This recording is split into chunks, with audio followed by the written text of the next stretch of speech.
Se abren los micrófonos para iniciar la tradición republicana del sonar informativo. Comienza el Jueves de Mayol. 8:37. Don Alberto Mayol, ¿cómo está usted? Muy buenos días. ¿Qué tal, Rafa? ¿Cómo estás? ¿Qué Bien. tal? Muy buenos días. Hola, Pati, ¿cómo estás? ¿Qué Muy tal? bien. Bueno, acá analizando lo que ha marcado, por supuesto, toda esta semana, que tiene que ver con la muerte de la suboficial mayor Rita Olivares y que provocó una discusión más intensa, incluso algunos podrían decir más frenética en el Parlamento respecto al tema de la seguridad. Se han aprobado una serie de normativas en tan solo 2 días en la Cámara de Diputados. Ahora esto pasa al Senado, de acuerdo a lo que escuchábamos ahí recién en una conversación con el senador Latorre. Ahí podría ir tal vez un poco más lento, pero de todas maneras hay una presión por acelerar estos temas. ¿Cómo ves tú lo que está pasando en esta materia? Bueno, los sistemas de esclusas, las esclusas son estas estructuras que impiden que las mareas lleguen a la costa fácilmente y se usan mucho cuando el agua está por sobre el nivel de la tierra en ciertos países, en ciertas zonas. Muy frecuente naturalmente en Holanda, que no sin razón se llama Países Bajos, ¿no? Claro. Entonces, bueno, el asunto es que el sistema de esclusas es muy importante en la política. Está todo diseñado con sistemas de esclusas. Es decir, el agua no tiene que llegar a la costa rápidamente bajo ninguna circunstancia. Ese es el primer principio. Y cuando tú tienes un sistema defensivo muy complejo, muy fallido, entonces el agua llega rápidamente a la costa e inunda la zona y eventualmente el agua llega a la sala de operaciones. Esto es lo que pasó en este caso, que no hubo capacidad de resistir el embate de un acontecimiento de gran complejidad, primero porque el general director de Carabineros había señalado que cualquier situación grave para Carabineros, en este caso además una carabinera, ni hablar, significaba algo grave para la institución y que no había los suficientes resguardos para ello. Luego aclaró que no era una referencia al gobierno, que al contrario el gobierno se había portado bien en términos de la billetera para poder comprar equipamientos, en fin, pero dejó claro el punto, y ese punto entonces se traslada a 2 casos de muertes de carabineros en las siguientes semanas que inundan la escena. Bueno, el asunto yo creo que está bastante claro. Esa inundación genera además una presión enorme, y esa presión enorme se transforma en, por un lado, el fenómeno Carter, que saca cuentas alegres en medio de esta escena, y por otro lado, el fenómeno de la tramitación de una ley express, literalmente, para fortalecer los derechos de verticalidad de carabinero, la capacidad de, por lo tanto, incidir incluso en sus propios procesos judiciales a partir de los testimonios de los mismos carabineros y de sus propias interpretaciones, además no solamente de los hechos, sino que de sus propias interpretaciones según se revela en el texto. Y por tanto estamos en un escenario, primero políticamente, de mucha debilidad en ese sentido, un gobierno que no está marcando tan mal, no tiene un problema simplemente estadístico. La problemática es política, de no tener un sistema de esclusas suficientes que impida que esto llegue hasta el final. Ahora, ojo, no es solo el gobierno, esto es un tema de institucionalidad. O sea, estamos en una regresión desde el punto de vista técnico. O sea, estamos hablando de leyes que se establecen a partir de nombres propios. Este es un deporte que ya venimos jugándolo hace rato. Entonces, cuando yo le pongo un nombre a una ley, el nombre de un mártir, el nombre de una persona, el nombre de una persona enferma, el nombre de una persona hito, bueno, cuando yo le pongo un nombre a una ley, cualquiera que esté en contra de esa ley está en contra de esa persona, y eso hace que la discusión sea imposible. Y estas discusiones entonces se transforman en una cosa que no conduce a nada. El primer principio del derecho moderno es que es impersonal. Entonces tú no puedes hacer una ley en caliente. Eso es lógico. ¿Cometió un error el oficialismo al no buscar una ley que protegiera o que, diera algún tipo de facilidad en el combate contra la delincuencia antes de cederle la iniciativa al oficialismo, que dada las cifras de violencia delictual contra la policía se podía prever, cometió un error al no simplemente echar pie atrás sobre las negativas que habían hecho sus diputados en el periodo de Piñera? Yo tengo la impresión de que siempre valía la pena entrar en la conversación, entrar en la discusión, si había capacidad de poder poner en cuestión varios de los puntos y matizarlos, en fin, todo eso se podría haber hecho mejor discutiendo, pero no nos olvidemos, o sea, estamos hablando de que estos son fenómenos sociales, o sea, hace 3 años atrás los carabineros de Chile salían a la calle y las mismas personas que hoy día los aplauden, ¿ya?, les recriminaban en la micro, en el metro. Me acuerdo que conversamos contigo que ya no se movilizaban de uniforme entre la comisaría y su casa. No se movilizaban de uniforme. Se sacaban el uniforme antes de salir, lo guardaban en una mochila y partían de civiles cuando no estaban de servicio, porque sencillamente ese respeto vernáculo que había históricamente se había perdido. Hoy día retorna ese respeto. ¿Y cuál es la diferencia? La diferencia es que la derecha cobra el cheque. ¿No? O sea, en el momento en que tiene que... Porque tú tienes en política siempre pasa esto, tú tienes una capacidad de acumular energía, y después viene el momento de la negociación política, o de la presión política, o del chantaje político, en el cual tú sacas rendimiento a eso. Ese rendimiento nunca es toda la energía que tenías, se pierde energía en el camino. ¿Ya? Tú haces una revolución que parece que va a generar una transformación total, y después resulta que cambian 4 cosas. ¿Ya? Eso pasa muchas veces, normal. Pero tu capacidad de sacar lo máximo posible de esa energía es tu capacidad política.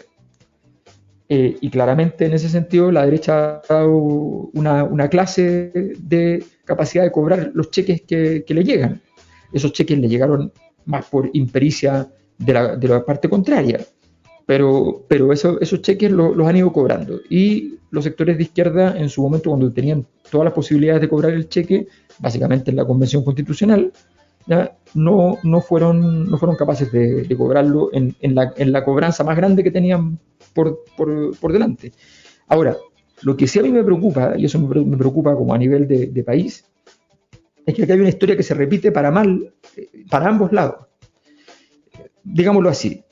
La derecha y la concertación, después de la dictadura de los 90 en adelante, cometieron errores conjuntos, y merecieron esos sectores políticos la crisis que vivieron en la última década, el hecho de que pasaron a ser una parte que la gente consideraba que era sencillamente la política era algo bajo, algo irrelevante, algo sucio, en fin, se merecían esa crisis. Pero si las consecuencias de esa crisis, si el hecho de que se tomen medidas en esa crisis, si surgen nuevos liderazgos, implica empeorar para poder sostener ese juicio a este sector, empeorar el derecho, las políticas públicas, entonces el costo de los errores cometidos se le va a trasladar al país. De nuevo, o sea, no solamente el error cometido original, sino que además la respuesta a ese error también se te transfiere. Bueno, ahora pasa también al revés. Los errores de la izquierda, que critica todo este llamado en ese momento el Partido del Orden, digamos, el Frente Amplio, el PC, la Lista del Pueblo, los independientes, etc. Bueno, ellos también merecieron la crisis que vivieron en el último año. Este último año han vivido una crisis y bien merecida, porque no trabajaron adecuadamente y la merecen. Pero si las consecuencias de esta crisis implican, de nuevo, empeorar el derecho y las políticas públicas, entonces, de nuevo, el costo de los errores los vamos a pagar todos los chilenos, y esto resulta inaceptable. Entonces, estamos hablando de un juego que es una resta. Oye, Alberto, y al final, ¿cuál es el impacto, las consecuencias que tiene ese vaivén que estamos viendo en materia de opinión pública? Los ejemplos que tú estás dando, porque tampoco tenemos parlamentarios que tengan la capacidad de estar ajenos a eso, al contrario, van también actuando de acuerdo a ese, lo decíamos al inicio del programa, modo de actuar oscilante que está teniendo nuestra política, Tanto circense también de repente. Claro, porque uno podría pensar, bueno, una cosa es lo que pasa con la ciudadanía, otra es esta mirada más a largo plazo que tienen los parlamentarios, pero eso no ocurre así. No, o sea, cuando a mí me dio risa cuando el alcalde Carter explica su presencia en el Congreso por su liderazgo, ¿no? Y no lo digo por él, lo digo en general como sistema político. Estamos hablando de un sistema político que literalmente, o sea, hace 2 años atrás, yo escuchaba a Carter por la radio y Carter era de izquierda. O sea, hace 2 años atrás. O sea, y todos decían, oye, mira, el nuevo Carter. Y Carter busca una independencia política justamente porque quiere tener un domicilio tranquilo, pero resulta que el liderazgo justamente, fíjate, voy a hacer la cita concreta a Max Weber, que en estas cosas es siempre lo más alto concebible, digamos. Él dice que el carismático, que es el líder, en el fondo el gran líder, el carismático, es aquel que mete la mano en la rueda de la historia y logra que la rueda no le corte la mano, sino que logra modificar la rueda de la historia. Porque lo normal es que tú metes la mano en la rueda de la historia y la rueda de la historia te corta la mano. Te arranque la mano. Bueno, si tú estás viviendo una situación pendular en Chile y los políticos corren detrás de un péndulo orgánico, un gran péndulo material, ¿no? ¿Se puede llamar a eso liderazgo? O sea, ¿alguien se ha puesto frente al péndulo que está ahí en París, el péndulo de Foucault, digamos, a detenerlo y lo ha logrado detener? No, ninguno. Lo que están haciendo es corriendo detrás del péndulo. Eso no se llama liderazgo.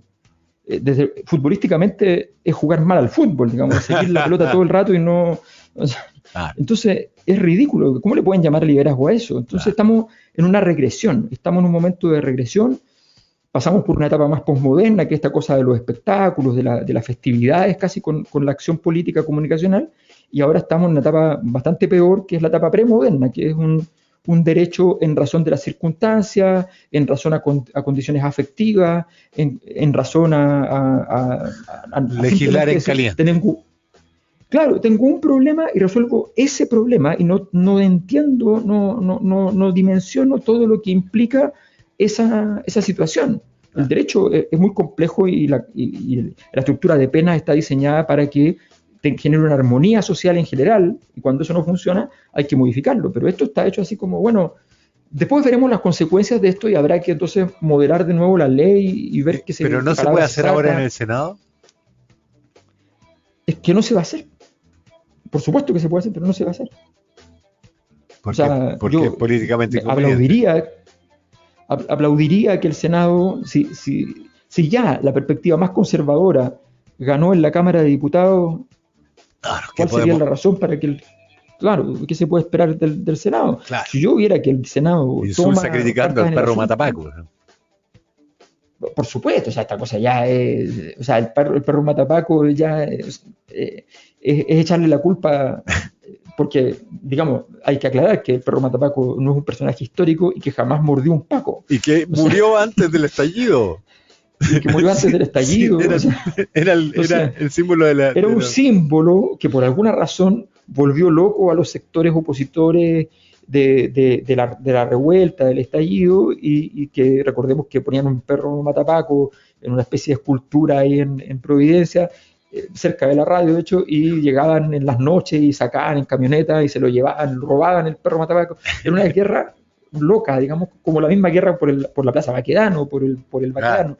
Pero bueno, no debería merecer la portada de un medio, evidentemente. Claro, pero es súper preocupante que hoy por hoy, primero, haya un tema social de discusión al respecto, o si lo quieres de redes sociales hecha en base a bots, y segundo, políticos hablando de eso, políticos de la talla de Insulza, que inmediatamente se ganó el recordatorio de que trajo a Pinochet a Chile para juzgarlo, cosa que nunca ocurrió. Sí, y que le decían Panzer, que es un término bélico. Entonces, si uno empieza a jugar estos juegos terminan en cualquier parte, si ese es el tema. En cualquier parte. O sea, es un juego que es divertido para Twitter, pero no puede ser que esa sea el nivel de la discusión. Están aprobando leyes donde objetivamente, mira, nuevamente, primer principio de la modernidad, de la democracia moderna, ni siquiera solo de la democracia, del Estado moderno, el primer principio, se le pasan las armas a un grupo de personas que tienen la exclusividad para el uso de las armas, los militares, las policías. Esas personas deben tener restricciones de poder en razón de que manejan las armas de toda la ciudadanía. Restricciones de poder. Leviatán. Primer principio. Claro, el primer principio. El Leviatán de Hobbes. Entonces, y estamos aquí jugando el juego de cómo, entonces, le pasamos las armas, le pasamos el derecho, le pasamos todo. O sea, y no suena, o sea, no suena nada, y obviamente esto además genera un problema interno del gobierno porque el presidente se alineó con esta mirada y la coalición quedó offside porque ellos entendían que tenían otra agenda. Muy bien, don Alberto Mayol, ha sido un verdadero placer como siempre. Nos vemos el próximo jueves. Nos vemos el próximo Nos jueves. escuchamos. Adiós. Adiós. Ojalá con cosas más auspiciosas. Ok. Muchas gracias. Hasta luego. Un gusto, Alberto.